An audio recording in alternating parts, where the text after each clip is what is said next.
Bonjour à toutes et à tous. Je voulais partager cette vidéo pour parler d'un sujet plutôt concret. Avant tout, c'est pour moi assez nouveau de partager des vidéos sous cette forme parce que je les partage en français. J'ai l'habitude de partager déjà quelques vidéos depuis plusieurs mois en espagnol. Parce que ça fait déjà 5 ans que je vis dans des pays dans lesquels on parle espagnol. Et, mais comme je suis né en France et que je suis français, bien voilà, c'est pour moi la première vidéo que je partage dans ma langue maternelle. Donc voilà, c'est un peu nouveau pour moi, mais en même temps, je suis assez curieux de commencer à vouloir ouvrir ce canal à d'autres personnes aussi, qui puissent le comprendre et qu'on puisse aussi échanger à travers de ça, parce que ce que je partage généralement, c'est une vision personnelle sur des expériences que j'ai vécues.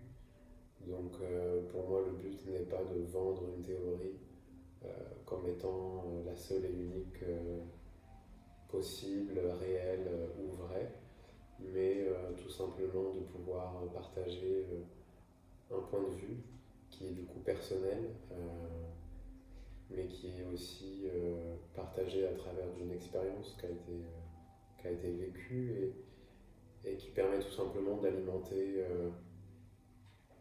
toutes les multiples vérités qui peuvent exister aujourd'hui. Et, et voilà. Donc ce que je voulais parler dans cette vidéo, c'est de 3 corps, sachant qu'il en existe beaucoup plus selon les différentes cultures, etc. Mais je voulais essentiellement parler du corps physique, donc le corps physique comme on le connaît tous, le corps mental qui va surtout englober et se rapprocher des pensées que l'on peut avoir ou d'une manière propre et individuelle à schématiser différentes pensées ou à créer un système de croyance qui justement est basé sur un système de pensée.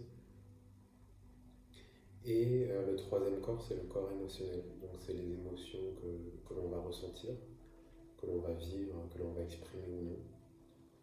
Et ce que je voulais éclairer, c'est la connexion intrinsèque de ces 3 corps qui est extrêmement liée à chaque seconde où l'on respire, et que par moment, par manque d'expérience ou par manque de connaissances ou par protection, on ne va pas spécialement se connecter aux 3 corps. On va un petit peu peut-être vouloir bifurquer, ne pas trop se pencher sur certaines informations qui vont toucher soit le corps physique, soit le corps mental, ou soit le corps émotionnel, parce que c'est pas agréable, ou parce que c'est pas vu d'une manière positive, ou c'est pas vu d'une manière saine ou pas.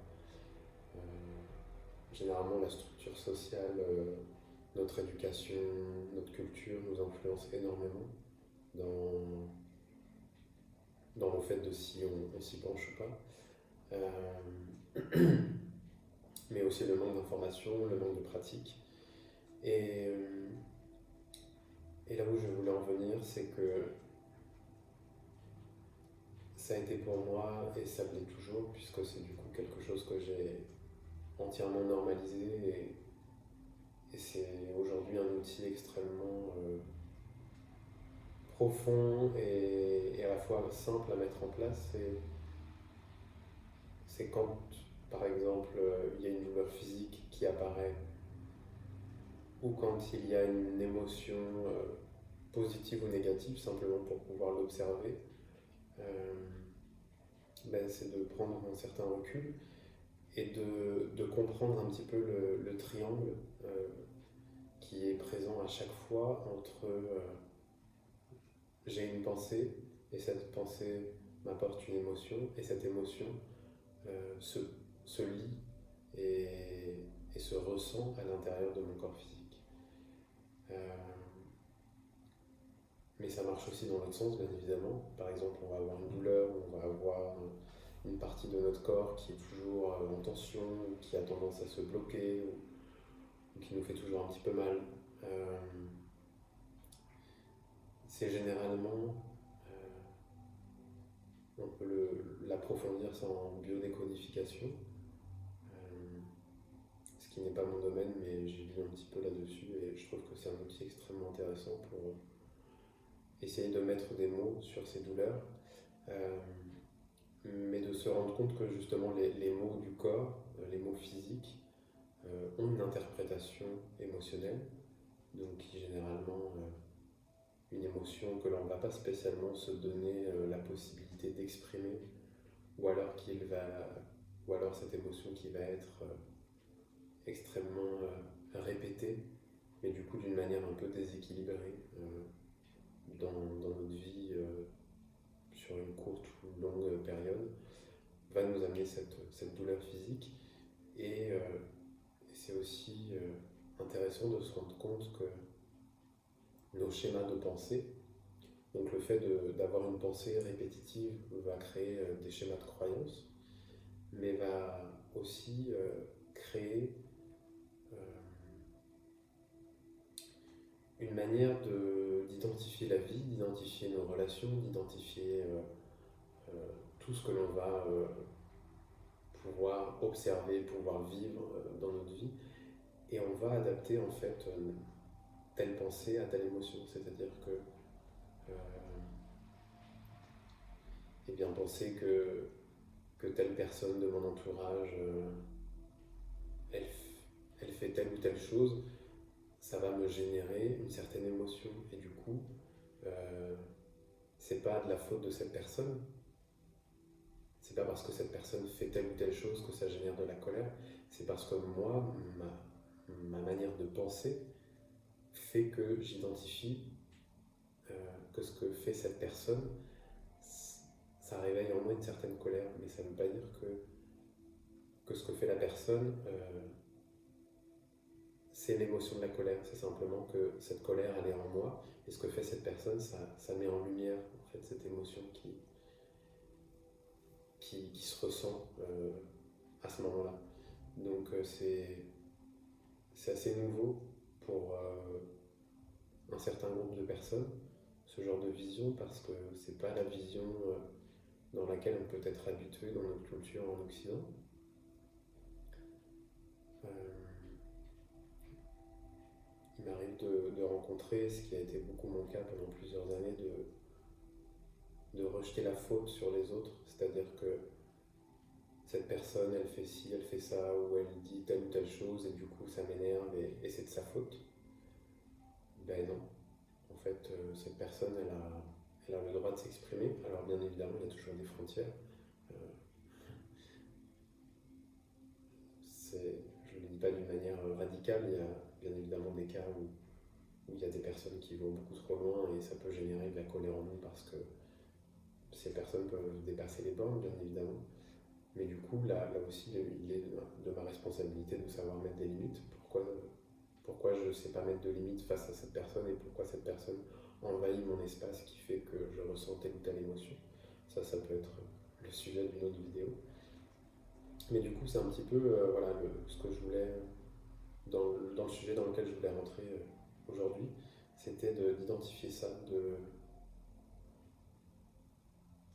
de voir à quel point nos pensées sont intrinsèquement connectées à nos émotions et que nos émotions peuvent se lire d'une manière très claire au niveau corporel.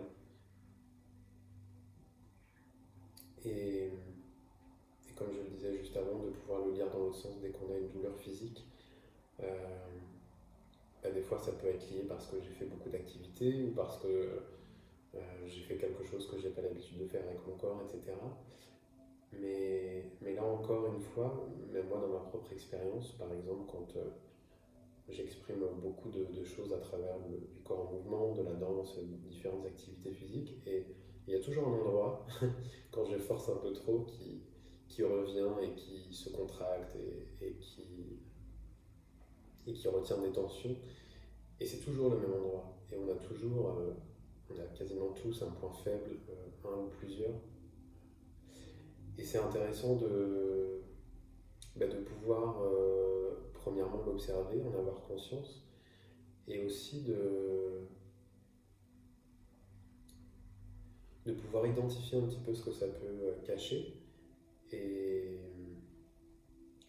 et pas spécialement pour avoir une lecture de jugement négatif à se dire je fais ça, euh, je fais pas ça bien, et du coup j'ai mal, et c'est de ma faute, et j'avais qu'à pas faire ça, etc. etc. Pas du tout, le but n'est pas de s'auto-juger ou de s'envoyer des bâtons dans les roues, mais c'est un peu comme un outil d'auto-observation, d'auto-connaissance, parce que du coup ça nous permet de connaître nos limites, de connaître aussi nos besoins. On a peut-être besoin de prendre un peu plus soin de nous, de notre corps, euh, et aussi de nos émotions, c'est-à-dire que des fois on va se surcharger, on va se surmener, on ne va pas prendre de temps pour soi, et du coup il arrive un moment donné où le corps manifeste ce besoin à travers d'une maladie, à travers d'un lumbago, à travers euh, de quelque chose qui nous impossible, qui nous rend entre guillemets notre quotidien impossible, ce qui fait qu'on doit s'arrêter ou être en arrêt ou du coup ralentir le mouvement, etc. d'une manière radicale parce que le corps euh, lui a dit stop. Mais du coup, quand le corps dit stop, généralement, c'est parce qu'on a aussi eu des informations beaucoup plus subtiles auparavant euh, qu'on n'a pas spécialement écoutées. Parce que aussi dans notre société, on nous apprend beaucoup à surpasser ses limites. Et, euh, et donc là aussi, il y a bien évidemment tout un espace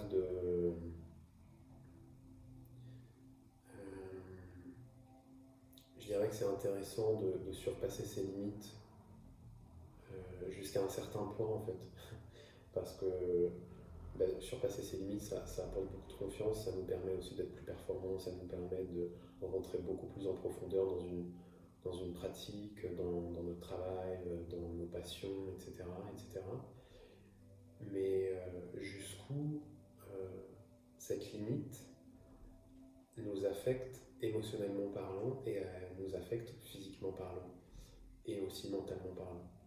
Euh, voilà, être un petit peu plus subtil dans l'écoute de soi, ça peut être très nouveau pour beaucoup de personnes parce que voilà, on a créé depuis des millénaires une société dans laquelle l'écoute émotionnelle n'a pas été mise en avant. Ce qui est différent de certains courants, notamment en médecine chinoise ou même en Inde ou aussi dans certaines tribus d'Amérique centrale ou du Sud, etc. Voilà, il y a beaucoup de cultures différentes dans lesquelles on peut retrouver ces informations partagées d'une manière un peu plus différente. Mais en tout cas, il y a beaucoup de choses qui se rejoignent là-dedans. C'est que beaucoup de choses partent du mental, c'est-à-dire que la manière dont on va observer le monde, la manière dont on va le comprendre, euh, ça va créer tout un schéma de croyances. Et en fait, ces croyances, si elles sont limitantes, euh, vont pas spécialement nous permettre de pouvoir exprimer les émotions qu'elles engendrent d'une manière libre. C'est-à-dire que la colère, c'est relativement vu d'une manière comme négative parce qu'on n'a pas appris à gérer notre colère euh, qu'à travers de la violence. C'est relativement très commun de voir que dès que quelqu'un s'énerve, euh, cette colère elle est exprimée sous forme de violence envers autrui ou envers soi-même. Mais il y a énormément de pratiques, par exemple en Qigong. Je parle du Qigong parce que c'est quelque chose que je pratique quasiment quotidiennement depuis un certain temps. Et il y a des pratiques qui permettent justement d'exprimer cette émotion de la colère. Et, et en fait, c'est que chaque émotion, que ce soit la peur, que ce soit la pensée ruminante, la tristesse, la colère ou encore la joie, en fait, c'est des émotions qui sont naturelles chez l'être humain. C'est-à-dire qu'on ne peut pas les... C'est pas des choses qu'on ne devrait pas ressentir parce qu'on les voit comme quelque chose de négatif. C'est des choses qui font partie de nous. Mais en revanche, comme à un certain moment donné, pendant plusieurs siècles, on les a bannis, on les classifie, c'est un peu bateau, mais la colère comme quelque chose de violent, donc ça fait un peu penser à la guerre ou à des personnes qui sont malveillantes. On peut associer la tristesse aux personnes qui sont faibles, par exemple, et, euh, et associer la peur à ceux qui sont aussi très sensibles et aussi faibles parce qu'ils ont toujours peur, etc. Mais en fait le problème c'est que voilà, on les a classifiés d'une manière très antinaturelle, en tout cas pour moi et pour beaucoup de courants, de culture. Ce qui nous amène en fait à les rejeter et à créer un système de croyance qui rejette ces émotions-là. Mais comme elles font partie de nous, ben, il y a un moment donné où elles vont apparaître, inévitablement, parce que c'est naturel. Euh, mais du coup, on ne va pas savoir comment les gérer parce que notre manière de penser, nos croyances nous amènent à croire, du coup, qu'elles ne sont pas positives donc, et qu'elles sont associées à un certain type de personnes, donc soit des personnes violentes ou des personnes faibles, etc. Et en plus de ça, donc ça va nous amener à soit les réprimer, donc là on va rencontrer dans les grands classiques consommation d'alcool en excès, violence envers autrui, euh, consommation de drogue, consommation de tabac aussi, euh, surcharge de travail et excès d'activité sportive et aussi un besoin compulsif de toujours consommer, alors que ça peut être à travers d'achat de matériel, mais aussi de consommer, de manger, de toujours être dans un système de consommation pour se remplir et combler une espèce de vide ou alors noyer une espèce de, comme un sentiment, une émotion qui est présente mais qu'on ne veut pas ressentir. Et, et donc voilà, donc il y a ce système de répression et après on va pouvoir aussi rencontrer une manière qui va être de vouloir repousser ses émotions, les repousser, mais à un moment donné ça va exploser. Donc du coup on va exprimer ses émotions mais d'une manière complètement démesurée face à une situation qui va en fait euh, faire déborder le vase, comme on connaît si bien l'expression. La goutte d'eau qui fait déborder le vase, ben là c'est un peu le même principe, c'est-à-dire que comme cette émotion elle est naturelle mais qu'on ne se permet pas de l'exprimer, eh bien il arrive un moment où le corps, lui, ne peut plus accumuler cette émotion, donc du coup, oui, la situation de contrôle n'est plus sous notre contrôle justement, et donc là l'émotion déborde et s'exprime du coup de manière démesurée face à ce qui peut par moment la déclencher. Et du coup, on peut par moment rencontrer des situations où on se dit mais cette personne elle réagit d'une manière complètement démesurée face à la situation. Et en fait oui parce qu'en fait c'est pas la situation en elle-même qui fait qu'elle exprime tout ça, c'est simplement que cette personne retient beaucoup et que cette situation déclenche quelque chose qu'elle est en train d'exprimer, mais ce qu'elle exprime, c'est l'accumulation de plusieurs expériences. ou par moments parfois d'un trauma interne qui n'est pas évacué, qui n'est pas traité, qui n'a pas été qui n'a pas été entre guillemets euh, qui n'a pas été mis en lumière, qui n'a pas été écouté, qui n'a pas été dépecé, qui n'a pas été exprimé ou évacué. Donc après voilà, il y a différents types de thérapies, il y a différents types d'outils, il y a énormément de choses aujourd'hui qui sont à notre disposition pour travailler tout ça.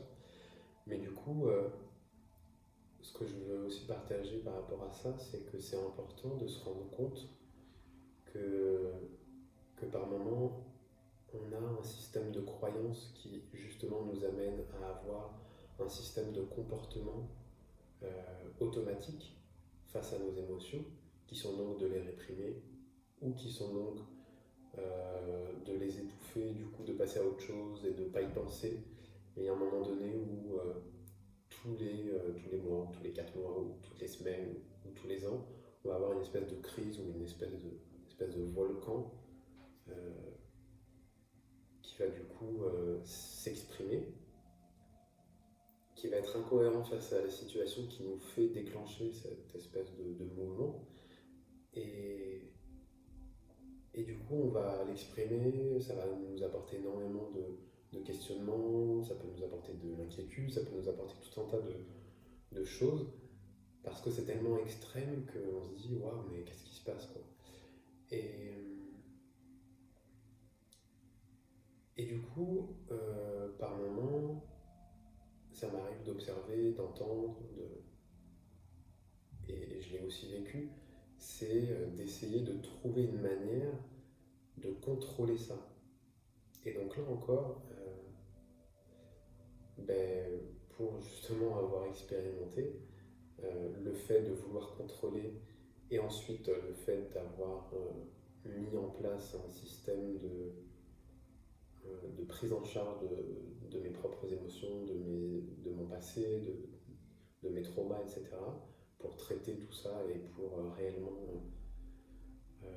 comprendre d'où ça vient, comprendre comment le mécanisme de pensée et d'émotion s'est construit et pourquoi ces émotions reviennent, etc., etc.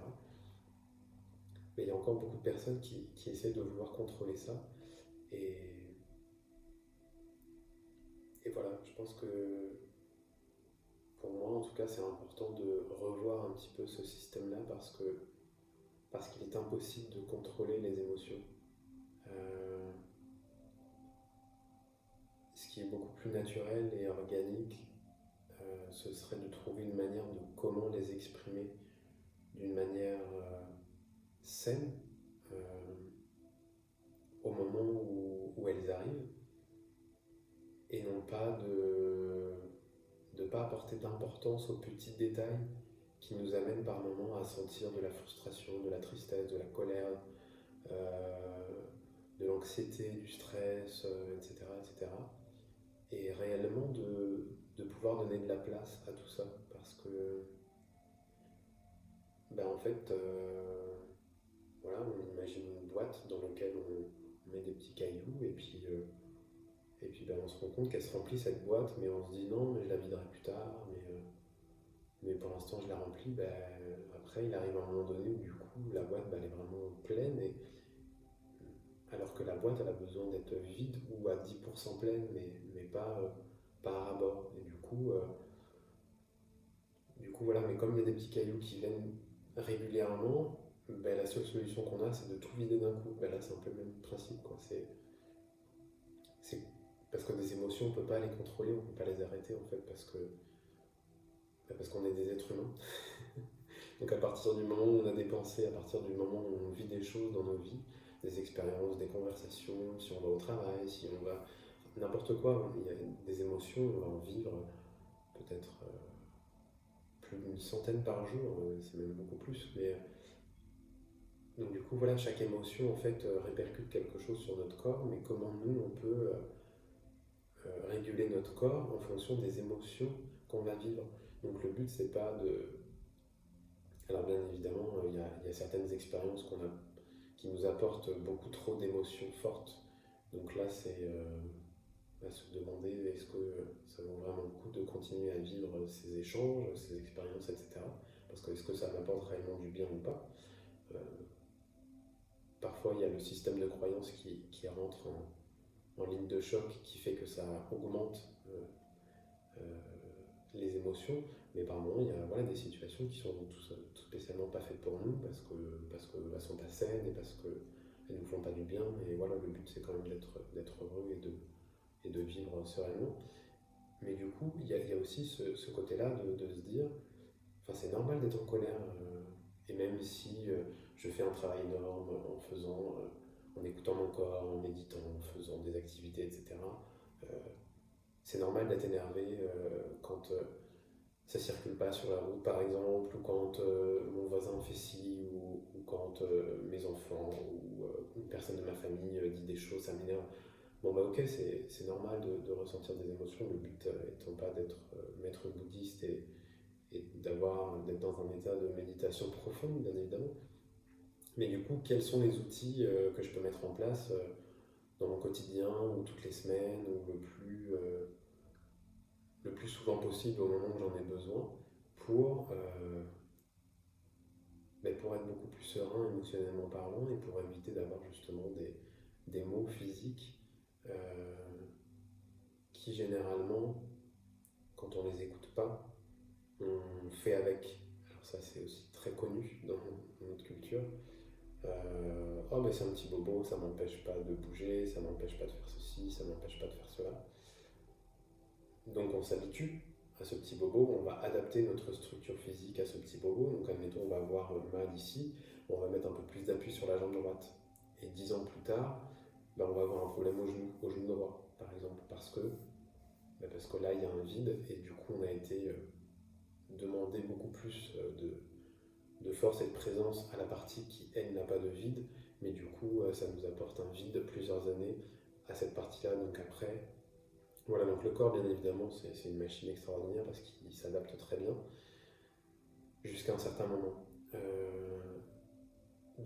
Voilà, les petits bobos, par la suite, ça ne s'arrête pas là, ça se transforme en bobo beaucoup plus important, en maladie, en cancer.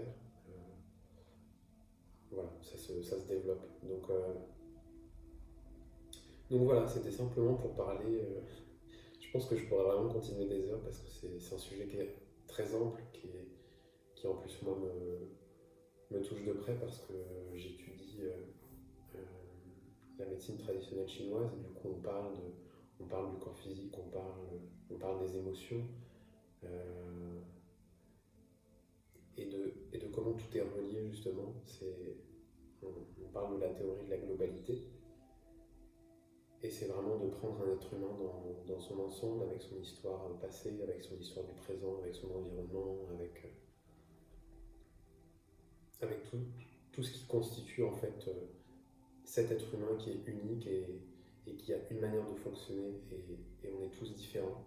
Et c'est très important d'intégrer ça aussi, parce qu'on ne peut pas attendre la même chose de deux personnes différentes, par exemple, sur le plan physique, sur le plan émotionnel, sur le plan mental. On est aussi dans une société où on nous inculque, on nous pousse beaucoup à se ressembler beaucoup, à robotiser, à unifier un petit peu la manière d'être. On le voit beaucoup à travers de comment on est soigné.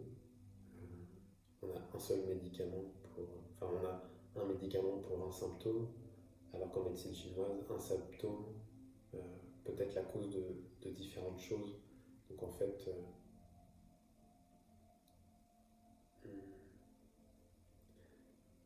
en médecine traditionnelle chinoise, par exemple, on va traiter en fait le symptôme qui peut apparaître à différents endroits. Et en Occident, on va vouloir traiter une maladie. Mais on ne va pas spécialement trop s'approfondir sur d'où vient la maladie et comment elle est venue pour cette personne-là. Parce qu'une maladie euh, s'exprime d'une certaine manière, mais avec des symptômes différents. Et voilà, c'est deux visions différentes. Donc il y a des personnes qui ne vont pas avoir le même symptôme, mais qui vont avoir la même maladie. Mais du coup, en voulant traiter la maladie, on veut répondre un résultat scientifique qui fait que ce traitement traite cette maladie, mais on ne va pas s'intéresser aux symptômes. Peut-être que les symptômes apparaissent parce que la structure de la personne fait qu'elle développe ce symptôme. Donc là, ça peut être une certaine vision qui ne fait pas spécialement partie de la médecine chinoise que je vous ai partagée en fonction du corps mental, corps physique et corps émotionnel, mais ça peut être une vision de lecture, c'est-à-dire qu'est-ce qui se passe chez cette personne qui fait qu'elle développe ce symptôme, par exemple. Et du coup, en médecine chinoise, voilà, on va avoir des outils différents pour évaluer et pour observer et pour traiter ces symptômes-là, alors qu'on ne va pas spécialement s'intéresser à la maladie, parce que la maladie, c'est une définition qui est scientifique, qui est aussi occidentale et qui ne fait pas partie du coup de la médecine chinoise. Mais c'est un peu pour... voilà, là aussi c'est encore un autre sujet, je sens que je divague un petit peu, donc je vais me recentrer, mais c'est un peu pour rejoindre les deux visions, c'est-à-dire qu'il y a une vision qui englobe eh bien, toute une structure, la structure de la personne, son environnement, etc. Et il y a une autre vision qui regarde une seule chose et qui cherche à traiter que cette chose-là, qui est la maladie, sans s'intéresser aux symptômes. Voilà.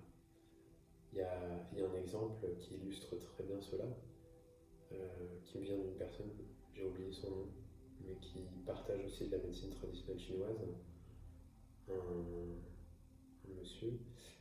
Et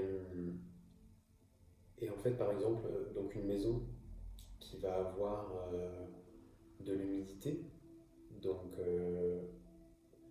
va, à un moment donné, on va voir apparaître des champignons dans cette maison, des taches noires. Donc la vision de la médecine occidentale, ce serait d'absorber ces champignons d'un produit chimique pour pour les neutraliser. Donc là, c'est apporter un traitement pour répondre à une maladie. Et en fait, la vision de la médecine traditionnelle chinoise, ce serait de se demander mais pourquoi ont apparu ces champignons? Et donc là, on va essayer de chercher pourquoi. Donc les symptômes, ça va être cette maison est humide, elle a besoin soit d'un peu plus de soleil, soit de plus d'aération, soit d'une meilleure isolation. Mais on va trouver pourquoi les champignons ont apparu pour apporter une solution afin que les champignons arrêtent d'apparaître. Mais on ne va pas chercher à absorber le mur d'un produit chimique pour avoir un effet radical, mais qui va revenir sur du moyen, court, long terme parce que les symptômes n'ont pas été écoutés. Voilà. Donc, bien évidemment, la lecture des symptômes, eh bien, ça demande une écoute plus subtile, ça demande une observation, ça demande un état peut-être un peu plus méditatif. L'état méditatif, c'est pas de penser à rien. Enfin, il y a ce côté de ne pas manifester de pensée, mais l'état méditatif, c'est surtout rentrer dans un état d'observation sans jugement, sans se dire si c'est bien ou c'est mal, sans se dire n'importe quoi, mais simplement de pouvoir observer d'une manière neutre le cheminement des choses. Et du coup, voilà, je vous invite à rentrer dans cette pratique parce que ça permet déjà de se connaître, de connaître notre histoire, de connaître notre schéma de pensée, comment a été créé notre schéma de pensée, si c'est réellement le nôtre d'une manière consciente ou si c'est celui de notre famille, de notre entourage, de notre société qui va se créer d'une manière inconsciente. Même si ça c'est toujours des facteurs qui nous influencent, mais le fait de l'observer, ça peut nous amener à vouloir déconstruire certains schémas de pensée ou non, si on est à l'aise avec ça ou pas. Et ça nous amène aussi à pouvoir s'auto-réguler émotionnellement parlant et à connaître le rythme de chacun. ses besoins, ses limites, qui varient bien évidemment tout au long de notre vie, en fonction des saisons, en fonction des moments de la vie tout simplement. Il y a des moments où on a besoin de ci, il y a d'autres moments où on n'a pas spécialement besoin. Voilà, tout n'est pas figé. Bien loin de là, il n'y a qu'à regarder la nature pour s'en rendre compte. Il ne faut pas oublier que nous sommes nature et que vouloir entrer dans une structure figée, c'est pas possible. La seule chose qui est figée, ce sont les choses qui sont mortes, qui n'ont pas de vie. Donc nous sommes des êtres vivants. Ne soyons pas figés. Et voilà, et ça apporte beaucoup de sérénité aussi, parce que ça apporte beaucoup plus d'indépendance émotionnelle. Alors là, ça ne veut pas dire que on est bien seul et on ne partage plus avec personne, mais ça apporte beaucoup plus de possibilités. C'est-à-dire qu'on est de moins en moins dans une posture de je suis. On est plutôt dans une posture waouh, dans cette expérience, qu'est-ce qui fait que ça réveille en moi ce genre d'émotion? Et non pas cette expérience c'est mal et du coup je suis en colère à cause de ça ou à cause de cette personne, etc. Bref, c'est relativement bénéfique. Je vais m'arrêter là parce que je sens que je partage beaucoup et le canal est relativement ouvert, mais je veux pas que ce soit trop pesant. Et de toute manière, il y aura d'autres vidéos qui apparaîtront. Il y aura d'autres moments de partage. Et voilà, n'hésitez pas à partager vos ressentis, vos expériences, peut-être des questions, des remarques. Voilà, tout est le bienvenu. C'est aussi un moment et un endroit qui permet d'échanger. Moi, c'est ce que je trouve le plus enrichissant, c'est qu'il y a un partage. Comme je l'ai dit au début de la vidéo, je ne suis pas là pour vendre une théorie, mais simplement pour partager ce que j'expérimente et ce que je ressens. Ce qui permet peut-être d'aider ou peut-être de voir simplement les choses d'une manière différente. Et par là, le retour est aussi le bienvenu. Voilà, merci de m'avoir écouté et à bientôt.